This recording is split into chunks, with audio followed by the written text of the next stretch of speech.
Awareness this week about severe weather, which we just saw last week can happen any time of day, causing mass amounts of destruction. Particularly dangerous are tornadoes touching down in the middle of the night. Meteorologist Matt Willoughby breaks down the data and how you can keep your family safe. According to a study, tornadoes that happen at night when many people are asleep are twice as deadly as those that happen during daytime hours.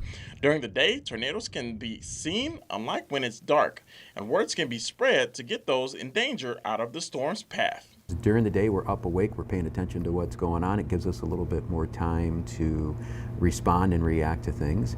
On top of that, you can't see things at night like you can see during the day. We're a lot more reliant on radar and some of the technological advances to actually identify some of these tornadoes. And that's why it's paramount to prepare as much as possible now. During Severe Weather Awareness Week, as we head into the peak storm season, Will County Emergency Management Director Jeff Klein says to create an emergency strategy for your family. One of the first things that we really think people need to do is they need to be weather aware. Just have an idea of what kind of weather is forecasted, what kind of weather is coming.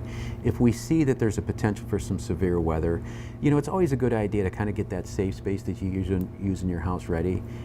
Put some food down there. If you've got, children, have some things for them to do, keep them occupied. If you're caught driving in storms in the middle of the night, Klein says to look around for places like stores to duck into.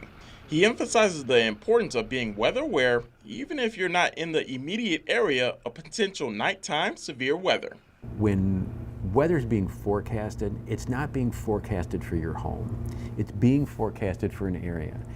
And the unfortunate storms that we had last week, the reality is these storms were somewhat predicted. Not necessarily the intensity, but living in some of those areas with the increased risk of storms needs to be on everybody's radar. Take the time now to make sure you have multiple ways to get alerts and be ready to move at any time throughout the night.